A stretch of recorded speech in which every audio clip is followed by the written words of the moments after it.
नमस्कार दोस्तों, आप सभी का बहुत बहुत स्वागत है आपके अपने YouTube चैनल HRI न्यूज पर। इस समय की दोस्तों बेहद बड़ी खबरें सामने निकल के आ रही हैं, जहां पर चलेंगे सभी मुख्य समाचार आप तक आगे इसी वीडियो में पहुंचाएंगे।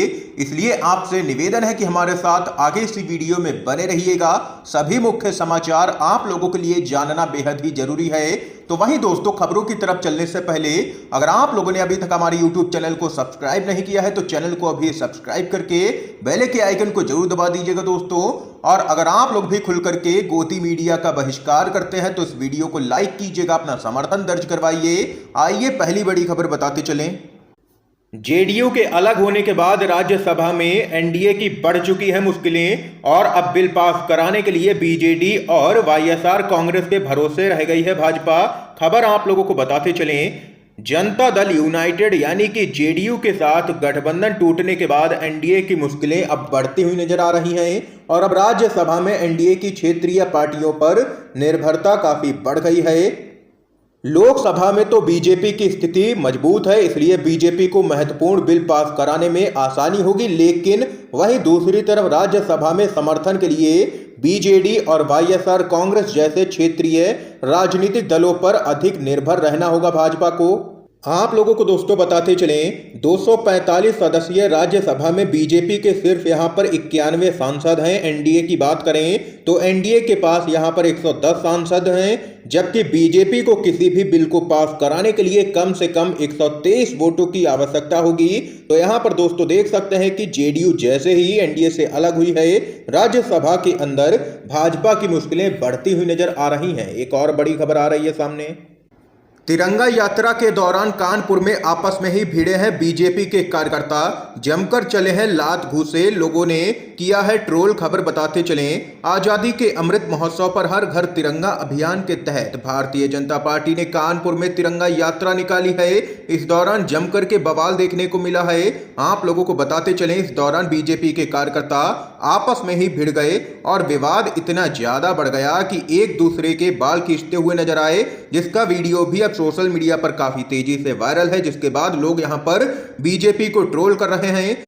इस वायरल वीडियो में देखा जा सकता है कि तिरंगा यात्रा के दौरान यहां पर बीजेपी के कार्यकर्ता बड़ी संख्या में एक दूसरे पर जमकर के लात घूसे चला रहे हैं, जिसके बाद कई सोशल मीडिया यूजर्स की यहां पर प्रतिक्रियाएं सामने निकल के आई हैं। एक यूजर ने ट्वीट करते हुए लिखा है कि नीतीश कुमार जी ने झटका तो दिया है बिहार बीजेपी को और चक्कर आ रहे हैं यूपी बीजेपी को, यही हवा दूसरे राज्यों में भी पहुंच सकती है। इसके साथ ही एक अन्य यूजर ने कहा कि गोडसेवादी लोग हर जगह पर हिंसा करते रहते हैं, वैसे भी जब तिरंगा लेकर चलने पर अंग्रेजों से लाठी गोली मिलती थी तो यह लोग घरों में दुबके रहते थे और आज नकली देशभक्त बन के घूम रहे हैं, इनको पहचानो सभी लोग।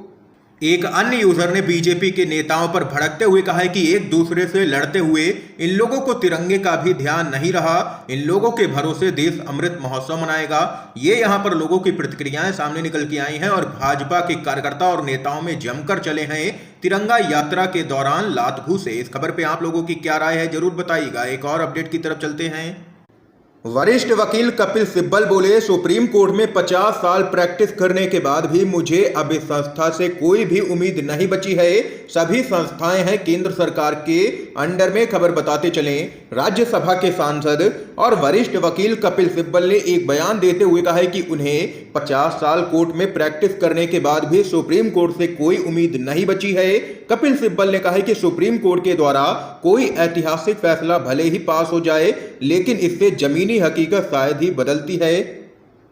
दरअसल दोस्तों, कपिल सिब्बल ने सुप्रीम कोर्ट के कुछ हालिया फैसलों को लेकर के अपनी असहमति दर्ज करवाई है और नाराजगी व्यक्त की है गुजरात दंगों में याचिकाकर्ता जाकिया जाफरी की याचिका खारिज करने को लेकर के और सुप्रीम कोर्ट के द्वारा मनी लॉन्ड्रिंग रोकथाम अधिनियम के प्रावधानों को बरकरार रखने के फैसले को भी यहां पर उन्होंने पूरी तरीके से कहा है कि वे इससे सहमत नहीं हैं। आप लोगों को बताते चलें, कपिल सिब्बल का कहना है कि सभी संस्थाओं पर केंद्र सरकार का कब्जा हो चुका है और अब उनको यहां पर सुप्रीम कोर्ट से भी कोई उम्मीद नहीं बची है।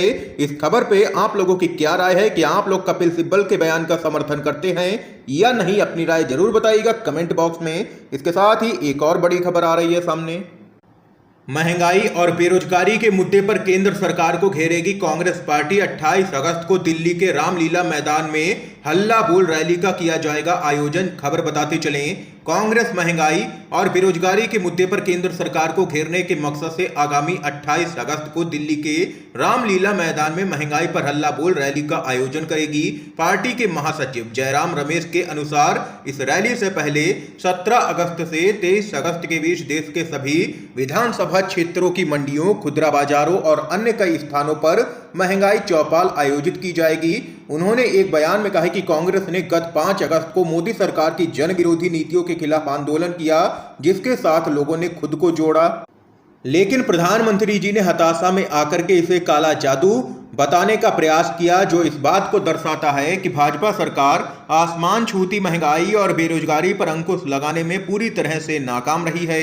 जयराम रमेश के अनुसार कांग्रेस महंगाई और बेरोजगारी के खिलाफ अपनी लड़ाई को आने वाले हफ्तों में और भी तेज करेगी और कांग्रेस पार्टी के सूत्रों का कहना है कि हल्ला बोल जो रैली होने वाली है दिल्ली के रामलीला मैदान में, इसका यहां पर नेतृत्व करेंगे कांग्रेस पार्टी के तमाम वरिष्ठ नेता और यहां पर राहुल गांधी इस दौरान जबरदस्त तरीके से केंद्र की मोदी सरकार को घेरेंगे। इसके साथ ही अगली अपडेट की तरफ बढ़ते हैं।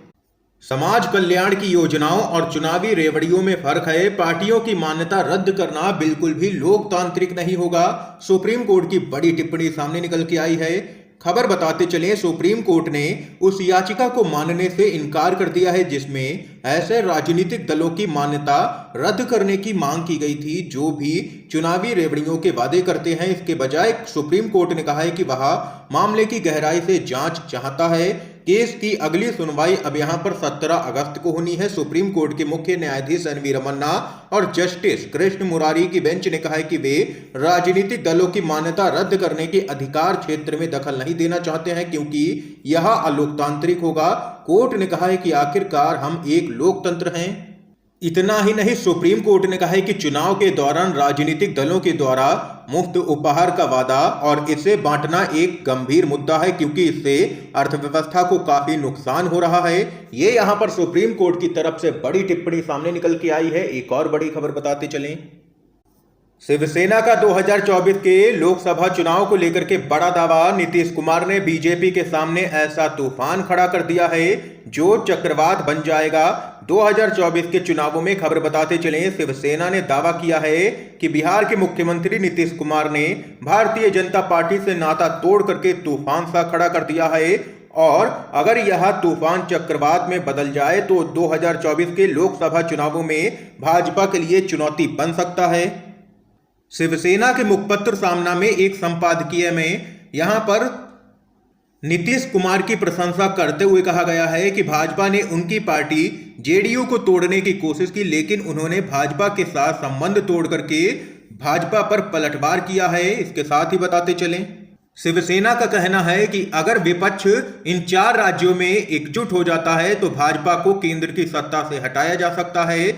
बिहार से लोकसभा में 40 सांसद आते हैं और वहीं उत्तर प्रदेश से 80 सांसद, महाराष्ट्र से 48 और पश्चिम बंगाल से 42 सांसद आते हैं। और अगर इन 4 राज्यों में भाजपा को तगड़ा झटका दिया जाए, विपक्ष एकजुट रहे, तो केंद्र से बीजेपी का हटना तय है। ये यहां पर कहना है शिवसेना का। इस समय की दोस्तों आज की सभी बड़ी खबरें थी, मुख्य समाचार थे जो हमने आप लोगों तक पहुंचाए हैं। वीडियो अगर आप लोगों को पसंद आया हो तो इस वीडियो को लाइक कीजिएगा, चैनल को सब्सक्राइब करके बेल के आइकन को जरूर दबाइएगा। आप सभी का वीडियो देखने के लिए बहुत बहुत धन्यवाद।